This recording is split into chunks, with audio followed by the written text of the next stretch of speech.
بسم اللہ الرحمن الرحیم۔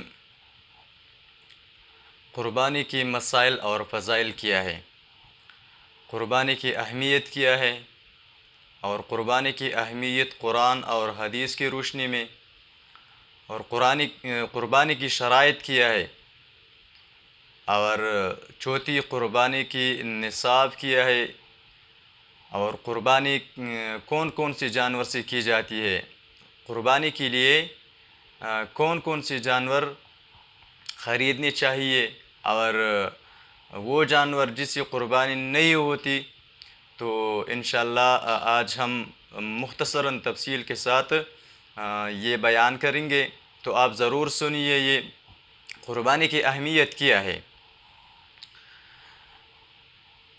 قرآن اور حدیث میں قربانی کی اہمیت بیان کی گئی ہے۔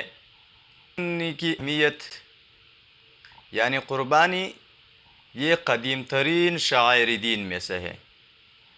اللہ تعالیٰ نے ہر امت کے لیے اس عمل قربانی کو اپنے تقرب کا ذریعہ بنایا ہے، جیسے اللہ رب العزت نے ارشاد فرمائے وَلِكُلِّ أُمَّةٍ جَعَلْنَا مَنْسَكًا، اور ہم نے ہر امت کے لیے قربانی کے عمل کو عبادت بنایا۔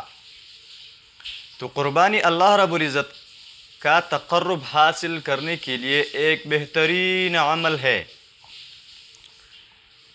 قرآن مجید میں قربانی کی عمل کو قطعی دلائل احادیث متواترہ اور امت مسلمہ کے مسلسل عملی تواتر سے ہے۔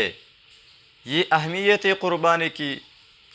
دوسری بات، قرآن و حدیث اور قربانی، اللہ رب العزت فرماتے ہیں فَصَلِّ لِرَبِّكَ وَانْحَرْ، سو آپ نماز عید پڑھے اور قربانی کیجئے۔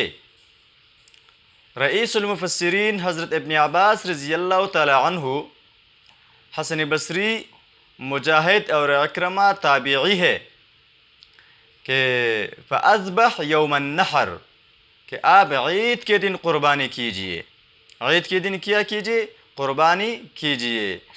پھر احادیث مبارکہ میں اس کا کیا تفصیل آئی ہے، تو عائشہ رضی اللہ تعالیٰ عنہ فرماتی ہے کہ نبی علیہ السلام نے فرمایا کہ قربانی کے دن قربانی سے زیادہ کوئی چیز اللہ تعالیٰ کو پسند نہیں، اور قربانی کا جانور قیامت کے دن اپنے سینگوں، بالوں اور کھروں کے ساتھ لایا جائے گا، اور ذبح کرتے وقت کا خون زمین پر گرنے سے پہلے ہی اللہ تعالیٰ کے ہاں قبول ہو جاتا ہے۔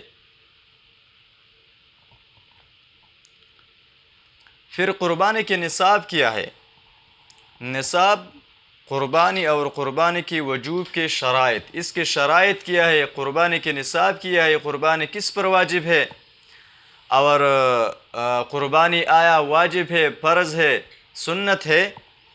تو قربانی کے جو نصاب ہے، جس کی ملکیت میں سونا چاندی ہو، سونا ہو، چاندی ہو، مال تجارت ہو، یا نقدی اور ضرورت سے زائد اشیاء میں سے کوئی ایک چیز یا ان میں سے بعض اشیاء کا مجموعہ 52.5 تولہ چاندی کے برابر، یعنی 52.5 تولہ چاندی کی قیمت کو پہنچ جاتے ہیں، تو اس پر صدقہ فطر اور قربانی واجب ہے۔ جس کے پاس 52.5 تولہ چاندی کے مقدار کے برابر مال ہو، اس 52.5 تولہ چاندی کے مقدار پیسے ہو، تو اس پر قربانی کیا ہے، قربانی واجب ہے۔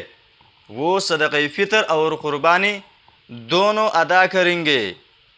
اگر صرف سونا ہو تو پھر اگر 7.5 تولہ ہے تو قربانی واجب ہے، ورنہ نہیں۔ جس کے پاس 7.5 تولہ سونا ہو، 7.5 تولہ کیا ہو، سونا، تو اس پر قربانی واجب ہے، وہ قربانی ضرور کرے گا۔ پھر اس کے لیے شرائط کیا ہے، قربانی کے لیے شرائط کیا ہے؟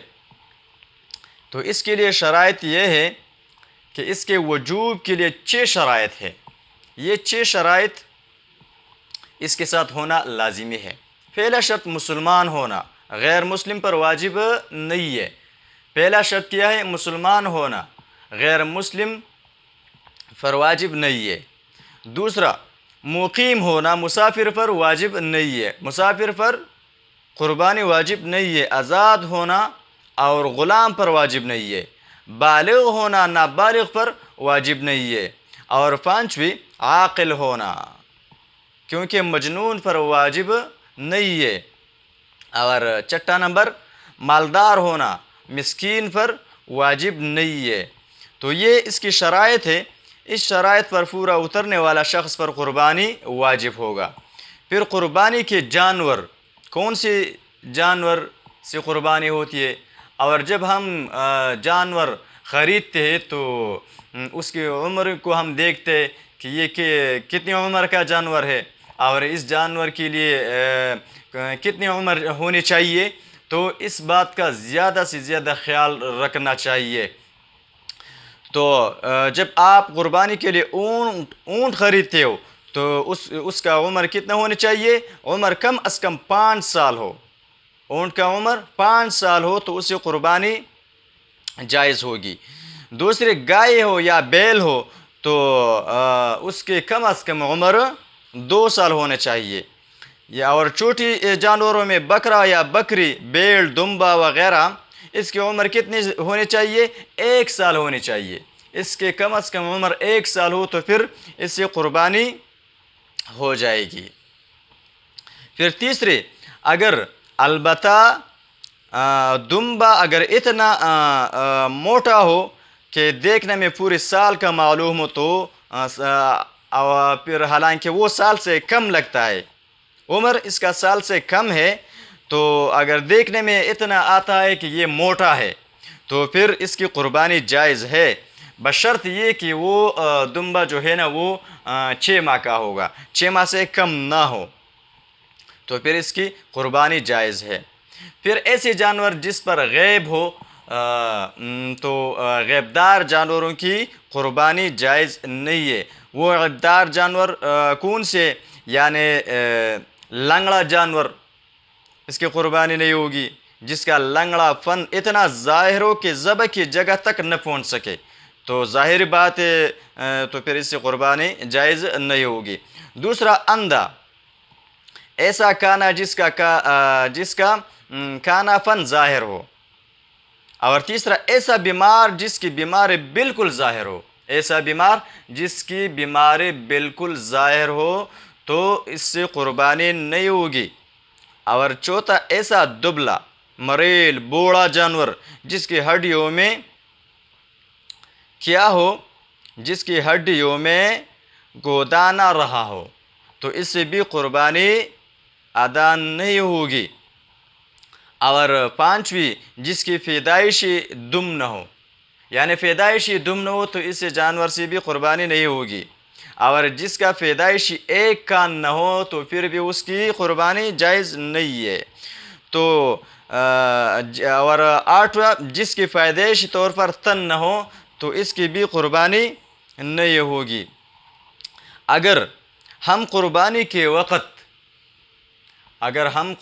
کے وقت ان شرائطوں پر قربانی خرید لی جائے، عمر کا خیال رکھ لیا جائے، اور غیب کا خیال رکھ لیا جائے، اور شرائط کا خیال رکھ لیا جائے، اور نصاب کا خیال رکھ لیا جائے کہ آیا مجھ پر قربانی واجب ہے کہ نہیں، آیا میں یہ جانور خریدتا ہوں تو اس میں تو کوئی غیب تو نہیں، عمر کتنی ہے، عمر کا خصوصی عمر کا ضرور خیال رکھنا چاہیے۔